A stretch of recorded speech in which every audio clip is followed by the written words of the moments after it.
اچھا، تو اس تفصیلی جائزے میں خوش آمدید۔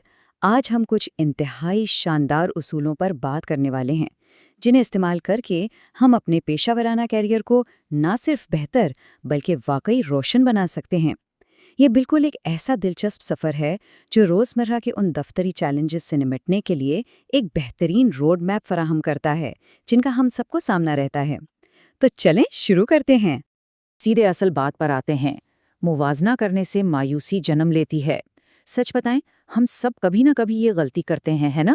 جب دفتر میں ساتھی تیزی سے ترقی کر رہے ہوتے ہیں تو پیچھے رہ جانے کا ایک عجیب سا احساس دل کو گھیر لیتا ہے۔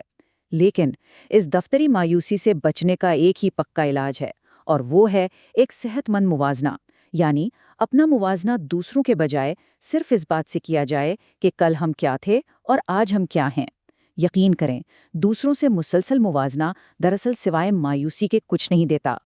یہ جو ورک پلیس سروائیول گائیڈ ہم بنا رہے ہیں نا، اس کی شاندار بنیاد جارڈن پیٹرسن کی مشہور کتاب زندگی کے 12 اصول سے لی گئی ہے۔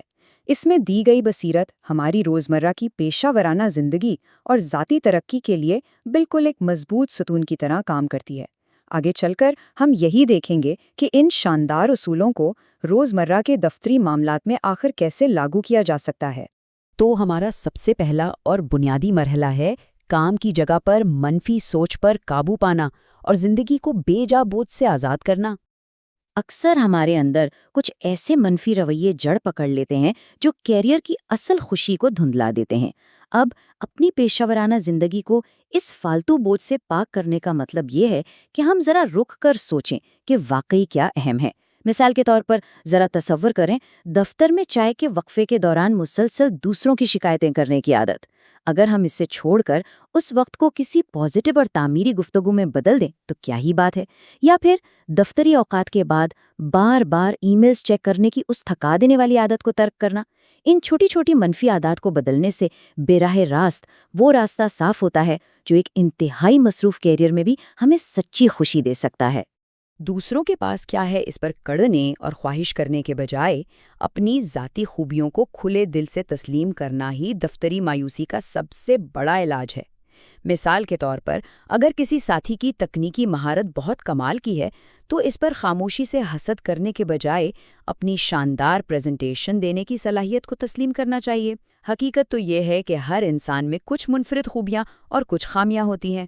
اپنی ان صلاحیتوں کو سراہنا ہی دراصل پیشہ ورانہ ترقی کے لیے ایک انتہائی مضبوط اور شاندار بنیاد فراہم کرتا ہے۔ اور جب اندر کا بوجھ کم ہو جائے تو ہمارا اگلا مرحلہ آتا ہے ذہن سازی اور بہتر روابط کی تشکیل۔ یہاں ایک بہت بڑا ٹریپ ہے، اور وہ ہے مستقبل کے منصوبوں میں ہر وقت کھوئے رہنے کا جال۔ مستقبل کی پلاننگ کرنا بالکل درست ہے، لیکن اگر ہم مستقبل طور پر وہیں جینا شروع کر دیں تو ہم حال کے قیمتی لمحات کو بالکل ہی کھو دیتے ہیں۔ کام کی جگہ پر ذہن سازی کی تکنیک کا استعمال کر کے ہم اصل میں حال میں رہنا سیکھ سکتے ہیں۔ مثال کے طور پر، دوپہر کی کسی ڈیڈ لائن پر صبح سے ہی پریشان ہونے کے بجائے لیپ ٹاپ کھولنے سے پہلے ایک لمبا سانس لینا اور چائے یا کافی کے کپ سے حقیقی معنوں میں لطف اندوز ہونا۔ یقین جانیں، یہ ایک چھوٹی سی تبدیلی روزمرہ کے قیمتی وقت کی خوبصورتی کو محسوس کرنے میں بے حد مددگار ثابت ہوتی ہے۔ دفتری روابط کو مضبوط بنانے کے لیے ایک اور گیم چینجر مہارت ہے پوری توجہ سے سننا۔ اکثر دفتری بات چیت کے دوران غیر متوجہ رہ کر ہم کتنی ہی اہم معلومات کھو دیتے ہیں۔ بولنے والے شخص پر مکمل اور غیر منقسم توجہ مرکوز رکھنے کے لیے کچھ عملی قدم اٹھانا واقعی ضروری ہیں، جیسے کہ 1-on-1 میٹنگ کے دوران لیپ ٹاپ کی اسکرین بند کر دینا یا موبائل فون کو جیب میں رکھ کے پورا آئی کانٹیکٹ یعنی آنکھوں کا رابطہ برقرار رکھنا۔ اور ہاں، صرف الفاظ کو نہیں سننا بلکہ ان کی باڈی لینگویج کو بھی محسوس کرنا ہے تاکہ اصل پیغام کو بالکل صحیح طرح سمجھا جا سکے۔ اب جتنا اہم سننا ہے اتنا ہی دھیان بولنے کے عمل پر بھی دینا چاہیے۔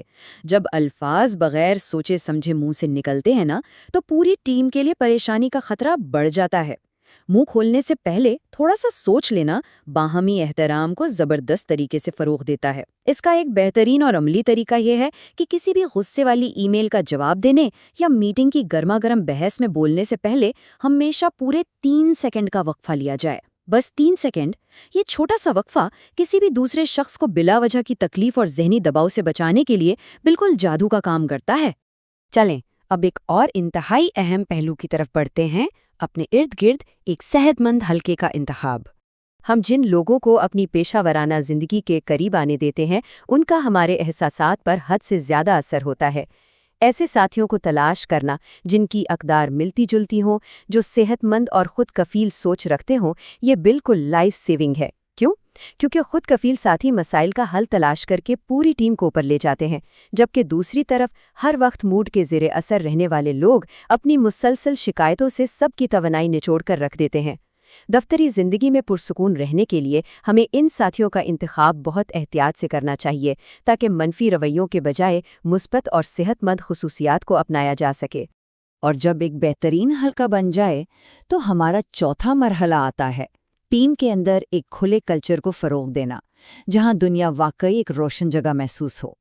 اصل دفتری زندگی کے منظرناموں میں کھلے کلچر کا سیدھا سا مطلب یہ ہے کہ چیلنجز کا ڈٹ کر اور مل کر مقابلہ کیا جائے۔ فرض کریں کسی پروجیکٹ کی لانچنگ فیل ہو جاتی ہے، اب ایک صحت مند اور کامیاب ٹیم کیا کرے گی؟ وہ کسی جونیئر پر انگلی اٹھانے اور اسے قربانی کا بکرا بنانے کے بجائے پورے عمل کا بغیر کسی الزام تراشی کے جائزہ لے گی۔